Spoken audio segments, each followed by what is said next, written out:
इस वीडियो में हम लोग सीखेंगे कि रेशनलाइजेशन क्यों करते हैं, वाई डू वी रेशनलाइज। ठीक है, जैसे मैं लिखता हूँ 1/3, तो इसको अगर हम डिवाइड करते हैं तो ये आता है हमारा 0.333। It means this 3 is repeated so many times. So इस रिपीटेशन को हम ख़त्म करने के लिए क्या लगाते हैं, 0.3 bar. This sign is represent bar. It means ये बार बार आता है और इसको हम बार कहते हैं इंग्लिश में। ठीक, अब अगर मैं इसको ही, यानी कि ये तो रिपीट हो रहा है, मीन्स रिपीटेड टर्म है, दिस इज रिपीटिंग, रिपीट हो रहा है एक ही 3 बट नॉट टर्मिनेट है, बट नॉट टर्मिनेट।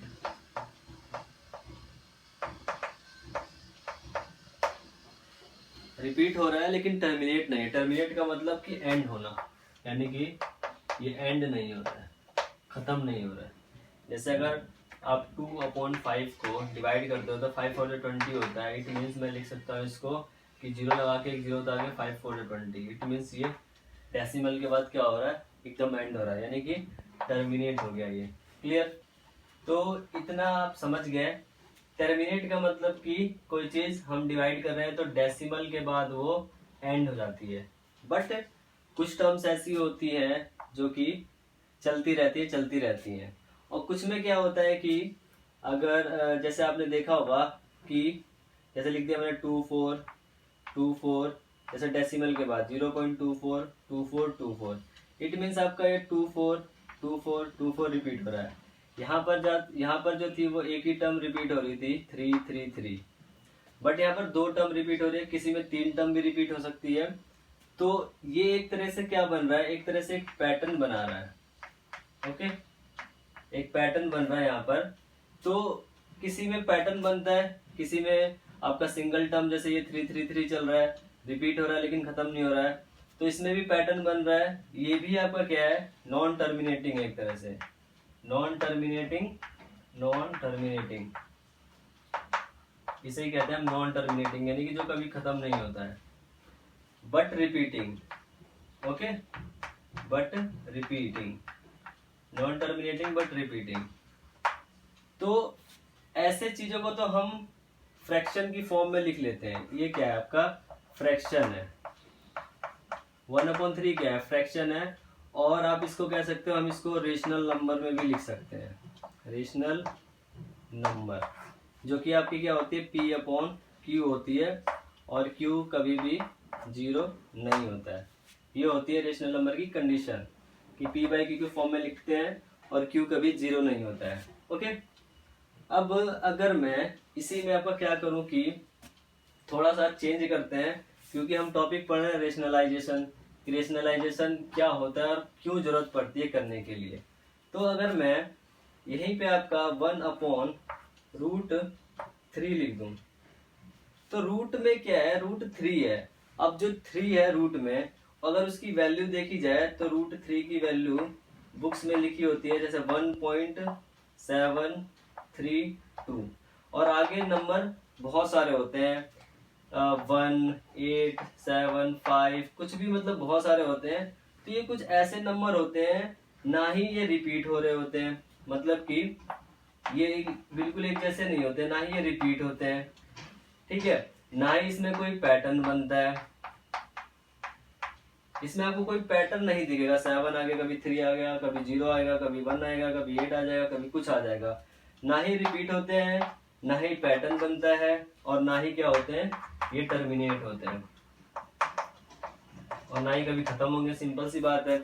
तो इनको क्या कहते हैं, इनको हम कहते हैं इर्रेशनल नंबर। यहाँ पर मैंने आपको 2 चीज बता दी, रेशनल और इरेशनल नंबर भी बता दिया। तो ये क्या होता है, आपके इरेशनल नंबर होते हैं, ना रिपीट हो रहे हैं, ना पैटर्न बना रहे हैं, ना टर्मिनेटिव हो रहे हैं। तो इसको, इस √3 को, क्योंकि ऊपर वाला क्या है आपका, ये होता है आपका न्यूमरेटर, और नीचे को क्या कहते हैं आप, डिनोमिनेटर। ये हो गया आपका डिनोमिनेटर। तो डिनोमिनेटर में आपको इरेशनल नंबर कभी नहीं लिखना होता है, यानी कि अगर ये √3 इरेशनल है तो इसको डिनोमिनेटर में हम लिखेंगे ही नहीं। क्यों? क्योंकि अगर ये डिनोमिनेटर में लिखा रहेगा तो हम इसको p/q की फॉर्म में कभी नहीं लिख सकते हैं। p/q की फॉर्म में हम लिख ही नहीं सकते, मतलब रेशनल नंबर में ये बन ही नहीं सकता है। तो इस डिनोमिनेटर को हम कर देते हैं क्या, रेशनलाइज। अब रेशनलाइज करने के कुछ तरीके होते हैं, कुछ रूल्स होते हैं, उन्हीं को हम देखते हैं। ठीक है, तो मैं इसको मिटा देता हूं अभी फिलहाल के लिए। तो देखिए मैंने लिखा था 1/√3। अब हम इसको क्या कर देते हैं, इसको हम कर देते हैं रेशनलाइज। क्या करते हैं, रेशनलाइज। और ये बहुत इंपॉर्टेंट है आपका रेशनलाइज, किसी भी एग्जाम्स में आ सकता है। ये आपका कॉम्पिटिटिव में तो आते ही आता है, साथ में आपके क्लास 9 10th में भी इम्पोर्टेंट होता है। तो रेशनलाइज आपको आना चाहिए। तो अगर 1/√3 है, इसको हम करते हैं रेशनलाइज, तो सिंपल ये करेंगे, इस √3 को एक बार न्यूमरेटर में और एक बार डिनोमिनेटर में क्या कर देंगे, मल्टीप्लाई। ये अभी बहुत छोटा बता रहा हूँ मैं एग्जाम्पल लेके, ताकि आपको रेशनलाइज का मतलब पता चले। तो 1 × √3 क्या होता है आपका, √3 होगा, और √3 × √3 क्या होगा, ये आपका 3 हो जाएगा। ठीक है, मतलब कि डिनोमिनेटर में ना आपका इरेशनल नंबर नहीं होना चाहिए। ऐसा नंबर हो जो कि p/q की फॉर्म में लिख सकते हैं। तो 3 को मैं p/q की फॉर्म में अगर लिखना चाहूँ तो 3/1 लिख सकता हूँ, बिकॉज 1 3 3 होता है, और 3 = 3/1 हम लिख सकते हैं। ये रेशनल नंबर है।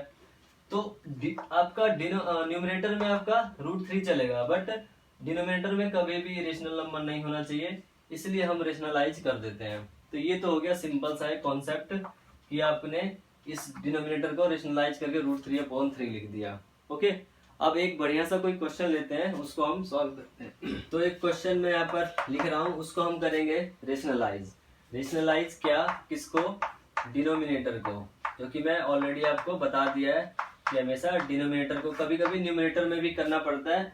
तो वो कुछ ही क्वेश्चन, मतलब कि ऐसे कौन से क्वेश्चन होते हैं, जब वो भी मैं बताऊंगा तो कभी कभी दोनों में हमें जरूरत पड़ जाती है, ऊपर वाले को भी और नीचे वाले को भी करने के लिए। तो अभी फिलहाल के लिए हम लिखते हैं क्वेश्चन 1 में 2 प्लस या फिर 3 + √2 है, 3 + √2 है, ये आ गया क्वेश्चन। तो इसको अगर हमें रेशनलाइज करना है डिनोमिनेटर में तो कैसे करेंगे। तो देखिए रूल क्या होता है कि अभी मैंने बताया कि डिनोमिनेटर वाले को ही न्यूमरेटर और डिनोमिनेटर दोनों सेम में हम कर देते हैं मल्टीप्लाई और डिवाइड भी।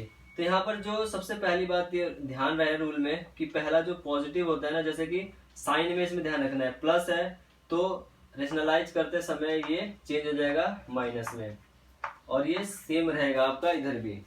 तो 3 ये भी होगा 3 - √2। तो दोनों में हो गया 1, बस ये प्लस था तो माइनस हो गया, अगर ये माइनस होता तो यहाँ प्लस हो जाता। बस इसको आप रेशनलाइज कर दीजिए। तो इसमें आपका आइडेंटिटी भी लगता है, यानी कि कौन सी एल्जेब्रिक आइडेंटिटी भी यूज होती है, ज्यादातर a + b और a - b की ही लगती है। तो वो आइडेंटिटी आपको लर्न होनी चाहिए। तो 1 से तो करोगे तो यही आएगा, 3 - का √2 आएगा, और 3 + √2 और 3 - √2, इट मीन्स ये आपका a हो गया और ये b हो गया। तो a + b और a - b, तो उसका क्या होता है आइडेंटिटी। अगर आपने आइडेंटिटी नहीं लर्न है, ढंग से नहीं लर्न होती है, तो मैंने इस पे बहुत सारे वीडियो लेक्चर्स डाल रखे हैं ऑलरेडी, तो आप उनको जाके देख सकते हो। तो ये आपका a + b a - b हो गया आपका a² - b², सिंपल। तो a² का मतलब यहाँ आप लिख दो 3² माइनस b है आपका √2 और ये हो गया √2²। सिंपली जब इसको ओपन करेंगे हम तो क्या मिलने वाला है, 3 - √2 का 3 - √2 ही रहेगा, और 3² हो जाएगा 9, और ये 2² √2² 2 होगा तो 9 - 2 इट मीन 7। तो हम डायरेक्ट 9 - 2 यहाँ पे लिख के 7 लिख देंगे। तो ये हमारा रेशनलाइज हो चुका है और ये हमारा आंसर आ जाएगा। ठीक है, इस तरीके से करते हैं हम। तो एक और क्वेश्चन लेते हैं हम, सबसे पहले इसको रब कर देते हैं। नेक्स्ट क्वेश्चन देखिए, क्वेश्चन नंबर 2। क्वेश्चन नंबर 2 में मैं ले रहा हूँ कि रेशनलाइज द डिनोमिनेटर 1 में 7 + 3 √2। तो बस डिनोमिनेटर को रेशनलाइज करना, बिकॉज यहाँ रूट में आ गया एक वैल्यू 3 √2 है जो कि इरेशनल नंबर हो जाएगा। तो जस्ट मल्टीप्लाई और साइन चेंज, 7 माइनस 3√2 हो गया आपका ये, और नीचे भी same 7 minus 3√2, a plus b a minus b, और ये वाली वैल्यू आपकी सेम ही रहने वाली है बिकॉज 1 से मल्टीप्लाई हो रहा है, तो 7 माइनस 3√2, और ये a square minus b square यानी 7 का स्क्वायर क्या मिलेगा आपको 49 मिलेगा, डायरेक्ट में लिख रहा हूँ यहाँ पर 49 माइनस अब 3√2 का स्क्वायर यानी कि 3√2 का होल स्क्वायर करोगे आप, ठीक है, 3 का स्क्वायर करोगे तो 9 मिलेगा, और ये साथ में मल्टीप्लाई हो रहा है, √2 का स्क्वायर करोगे तो सिर्फ 2 ही रह जाएगा, ठीक है। तो 9 2 जाए क्या हो जाएगा 18, तो नीचे हमारा जो मिलेगा वो होगा 18, क्योंकि बहुत सारे बच्चों को इसमें भी कंफ्यूजन हो जाती है कि 3√2 का होल स्क्वायर करेंगे तो क्या मिलने वाला है। क्लियर? तो आई होप आपको ये क्लियर हो गया होगा कि किस तरीके से होगा। तो 49 में से 18 माइनस कर दो, तो ये आपका फाइनली जो बनेगा वो बनेगा 7 माइनस 3√2 अपॉन में 18 यानी कि 9 में से 8 गया 1 और 4 में से 1 गया 3 यानी कि 31। तो ये आपका आंसर हो जाएगा रेशनलाइज। तो आई होप आपको अभी तक इतना जितना मैंने आपको बताया वो क्लियर हो गया होगा कि रेशनलाइज क्यों करते हैं, रेशनलाइज क्या होता है और किसको किया जाता है। ओके, तो एक और क्वेश्चन ले लेते हैं हम। नेक्स्ट क्वेश्चन लिख लेते हैं, क्वेश्चन नंबर 3, और इसको हम कर देते हैं इरेज, यानी कि मिटा देते हैं, बिकॉज ये स्मार्ट बोर्ड तो है नहीं। तो कर दिया हमने इसको इरेज और मिटा भी दिया। क्वेश्चन लिखते हैं हम √3 माइनस 1, ये आपका है √3 माइनस 1 और √3 प्लस 1। अभी फिलहाल इतना करते हैं, बट इक्वल टू में यहाँ पर है कि a plus b √3, a plus b √3। तो देखो इसमें दो क्वेश्चन आप लोग सीखोगे, एक तो सीखोगे कि रेशनलाइज क्या होता है, और साथ में a और b की आपको करनी है value find the value of a and b। Clear? तो सबसे पहले तो हम लोग क्या करेंगे, इसको रेशनलाइज करेंगे, उसके बाद में बताऊंगा कि यहाँ पर इसको कंपेयर कैसे करते हैं, ठीक है। तो देखिए करते हैं हम इस डिनोमिनेटर को रेशनलाइज, तो ये लिख लेते हैं हम √3 माइनस 1 अपॉन में √3 प्लस 1। अब ये प्लस है तो ये क्या हो जाएगा माइनस √3 माइनस 1, और ये हो जाएगा आपका √3 माइनस 1। फिर अगर हम इसको आगे करना चाहें तो ये हो जाएगा a, देखिए a माइनस बी है और a माइनस बी है, मतलब कि ये दो एक ही जैसे हैं, तो मैं इसको a माइनस बी का होल स्क्वायर बना सकता हूँ, बिकॉज सेम है दोनों, मतलब ये और ये वैल्यू बिल्कुल सेम है, तो a माइनस बी का होल स्क्वायर बन गया, ये बन गया a प्लस बी और ये बन गया a माइनस बी, ये वाला बन गया आपका a प्लस बी और ये बन गया a माइनस बी। बहुत ही आसान होता है रेशनलाइज करना, कोई मुश्किल वाली बात नहीं है, बस आपको एक आइडेंटिटी और ऊपर वाले कुछ चीजें ध्यान में रखनी होती है। कभी कभार ये प्लस हो, मान लो यहाँ प्लस होता यहाँ माइनस होता, तो सेम ये a प्लस बी का होल स्क्वायर बन जाता, और ये सेम वही a minus b a plus b रहता। यहाँ लगा तो a स्क्वायर यानी कि √3 का स्क्वायर इस तरीके से, और 1 है तो 1 का स्क्वायर हो गया। अब ऊपर तो आइडेंटिटी लग जाएगी, और आइडेंटिटी की आप सारी वीडियो बिल्कुल फ्री ऑफ कॉस्ट और फुल लेक्चर देख सकते हो आप लोग, उसमें कोई पेड कोर्स वगैरह नहीं है। तो ये होता है आपका a स्क्वायर माइनस 2ab और प्लस b स्क्वायर। इसमें लगा दीजिए a स्क्वायर का मतलब हो गया √3 का whole square minus 2 into a क्या है, a है √3 और b क्या है 1 प्लस b क्या है 1 का स्क्वायर, ये हो गया। और नीचे आ जाएगा √3 का स्क्वायर तो 3 रहेगा माइनस 1 हो जाएगा, यानी कि यहाँ पे हम डायरेक्ट लिख देते हैं क्या बचेगा 3 माइनस 1 2 बच जाएगा। अब फाइनल क्या करेंगे, √3 का स्क्वायर 3 माइनस 2√3 इंटू 1 यानी कि 2 ट्वाइस ऑफ √3 हो जाएगा, और साथ में प्लस 1 अपॉन में 2। अब देख लीजिए कैसे करेंगे, देखिए 3 यहाँ पर है, ये होल नंबर है, ये भी आपका होल नंबर में है, बट ये √3 के साथ है, तो 3 और 1 4, ये तो 4 हो जाएगा 4, ये होगा आपका माइनस 2√3 अपॉन में 2। अब इसमें देख लीजिए और भी आएगा, 2 और 4 में कॉमन है 2, तो यहाँ से 2 अगर मैं कॉमन ले लूँ तो ये 2 2 4 माइनस 2 कॉमन ले लिया तो √3 बच जाएगा, और नीचे 2 है तो 2 से 2 कट जाएगा, फाइनली 2 माइनस √3 तो आ गया हमको करने के बाद ये क्लियर। इसमें मैंने आपको एक एक स्टेप बताया है, इसलिए आपका इतना बड़ा हुआ है। अगर जिसको आता है तो आप इस स्टेप भी स्किप कर सकते हो अगर एग्जाम में क्वेश्चन आता है। लेकिन अगर कोई 9th या 10th का स्टूडेंट अगर इस वीडियो को देख रहा है तो उसको तो पूरा आपको, क्योंकि उनके सब्जेक्टिव पेपर होते हैं तो पूरा आप फॉलो करेंगे एक एक स्टेप को, ठीक है, तभी पूरे मार्क्स मिलेंगे। तो देखिए इसको जब मैंने किया, मैं इसको मिटा देता हूँ यहाँ पे।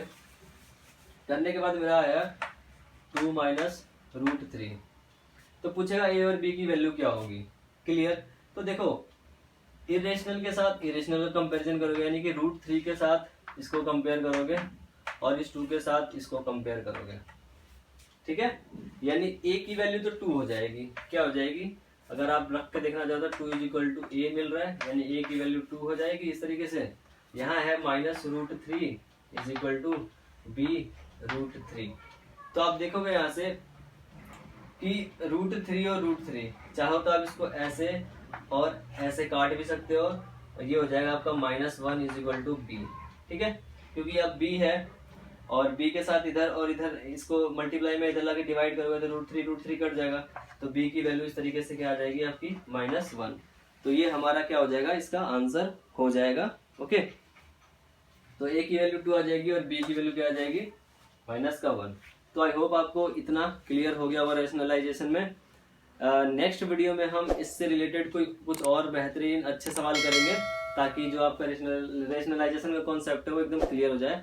तो अगर वीडियो अच्छी लगी तो प्लीज़ लाइक कर सकते हैं, और चैनल पर नए हैं तो सब्सक्राइब करना ना भूलें, और वीडियो को शेयर जरूर कर दीजिए अगर अच्छी लगी हो तो, शेयर और लाइक। सब्सक्राइब करें या ना वो आपकी मर्जी है, अगर आपको लगता है कि हमें समझ आ गया तो आप सब्सक्राइब कर सकते हैं, ओके। तो मिलते हैं नेक्स्ट वीडियो में, तब तक के लिए bye bye and take care all of you.